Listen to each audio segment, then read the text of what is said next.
Hey guys, black box কি আপোনালোকে জানেনে? ব্ল্যাক বক্স নাম কেতিয়াবা আপোনালোকে শুনিছেনে? হয়তো বহুতে শুনিছে আৰু বহুতে নাই শুনা। হয়তো বহুতে ইয়াৰ বিষয়ে জানে আৰু বহুতে ইয়াৰ বিষয়ে নাজানে। চ' বলক আজি আমি ইয়াৰ বিষয়ে আলোচনা কৰোঁ। চাওক, ব্ল্যাক বক্স নামটো শুনিবলৈ তেনেই সাধাৰণ, কিন্তু ইয়াৰ ভিতৰত আছে দুটা ডিভাইচ, আৰু এই দুটা ডিভাইচেই বহুত আচৰিত ধৰণৰ তথ্য সংগ্ৰহ কৰে। ফ্লাইট এক্সিডেণ্ট হয়, তেতিয়া তাৰ তথ্য কেনেকৈ গম পোৱা যায়? হয়, সেই তথ্য ব্ল্যাক বক্সেই দিয়ে। ব্ল্যাক বক্সত দুটা ডিভাইচ আছে, আৰু সেই দুটা ডিভাইচেই এই সকলোবোৰ তথ্য দিয়ে। সেই দুটা ডিভাইচ হৈছে, এটা হৈছে FDR, যাক ফ্লাইট ডাটা ৰেকৰ্ডাৰ কয়, আৰু আনটো হৈছে CVR, যাক ককপিট ভইচ ৰেকৰ্ডাৰ বোলে। ফ্লাইট ডাটা ৰেকৰ্ডাৰে কি কৰে?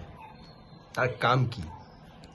যেতিয়া ফ্লাইট এখন চলি যায়, মানে বহুত সময় ধৰি চলি গৈ থাকে, প্ৰায় 1000+ ধৰণৰ তথ্য সংগ্ৰহ কৰে।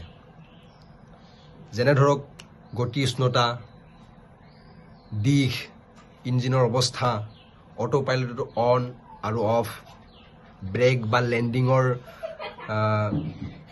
গিয়াৰ অৱস্থা, ফিউল লেভেল, এই সকলো ডাটা কি কৰে? সংগ্ৰহ কৰে। আৰু এই সকলোবোৰ ডাটা প্ৰতি ছেকেণ্ডত তেওঁলোকে সংগ্ৰহ কৰে। দ্বিতীয়তে হৈছে CVR, যাক আমি কওঁ ককপিট ভইচ ৰেকৰ্ডাৰ। ইয়াৰ কাম কি? চাওক, ককপিটৰ পাইলট আৰু কো পাইলটৰ যিবোৰ কথা বতৰা, ধৰক কথোপকথন, সেইবোৰ ৰেকৰ্ড কৰে। তাৰ লগতে এয়াৰ ট্ৰেফিক কণ্ট্ৰলৰ লগত কি থাকে? যোগাযোগ থাকে। তাৰপিছত কি কৰে? ককপিট যিকোনো ধৰি লওক শব্দ, ধৰি লওক এলাৰ্ম হওক, নকিং হওক, এইবিলাক শব্দ তেওঁ কি কৰে? ৰেকৰ্ড কৰে CVR-এ। আৰু এই যিবিলাক কথোপকথন এই 2 ঘণ্টা পৰ্যন্ত কি হয়?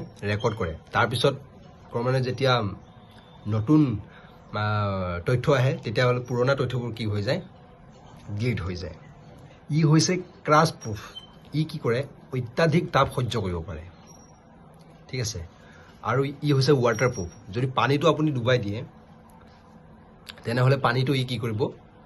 তথ্য সংগ্ৰহ কৰিব। পানীত ডুবিলেও ই কেতিয়াও বেয়া হৈ নাযায়। আৰু ই হৈছে আণ্ডাৰ লোকেটৰ বিকন। যদি আপুনি সাগৰ মহাসাগৰতো ইয়াক মানে পেলাই থৈ দিয়ে, তথাপি কি কৰিব? ছিগনেল দিব। গতিকে ইয়াৰ কালাৰ, আপোনালোকে জানেনে ইয়াৰ কালাৰ কি হ'ব পাৰে? ইয়াৰ নামটো ব্ল্যাক বক্স, কিন্তু ইয়াৰ কালাৰ ব্লেক কালাৰ নহয়। ইয়াৰ কালাৰ হৈছে অৰেঞ্জ। অৰেঞ্জ কালাৰ এইকাৰণে ৰখা হয়, যিহেতু তাক সহজতে যাতে বিচাৰিলে পোৱা যায়, সেইবাবে ইয়াক অৰেঞ্জ কালাৰ ৰখোৱা হয়। ফ্লাইট এক্সিডেণ্ট হয়, তেতিয়া ব্ল্যাক বক্সৰ ডাটাবিলাক চোৱা যায়, আৰু তেতিয়াই গম পোৱা যায় যে ঘটনাটো কেনেকৈ হৈছিল, কেতিয়া হৈছিল, কাৰ ভুলৰ বাবে হৈছিল। এই সকলোবিলাক তথ্য ব্ল্যাক বক্সতেই পোৱা যায়। সেই সময়ত ৱেডাৰ ছিষ্টেম কেনেকুৱা আছিল, ইঞ্জিন কেনেকৈ বন্ধ হৈছিল, কাৰ দুখ আছিল, পাইলটে কি কৰিছিল, এই সকলোবোৰ তথ্য ব্ল্যাক বক্সে সংগ্ৰহ কৰে। আৰু ব্ল্যাক বক্সৰ কাৰণেই ফ্লাইটৰ ঘটনাৰ সকলো মূল তথ্য পোৱা যায়। ব্ল্যাক বক্স কোনে আৱিষ্কাৰ কৰিছিল আপোনালোকে জানেনে? ব্ল্যাক বক্স আৱিষ্কাৰ কৰিছিলে প্ৰথমবাৰৰ বাবে 1953 চনত অষ্ট্ৰেলিয়াত মেলবৰ্ণত থকা এজন বৈজ্ঞানিকে। আৰু সেই বৈজ্ঞানিকজনৰ নাম হৈছে ডক্টৰ ডেভিড ৰায়নে। হয়, ডক্টৰ ডেভিড ৰায়নে ব্ল্যাক বক্স আৱিষ্কাৰ কৰিছিল।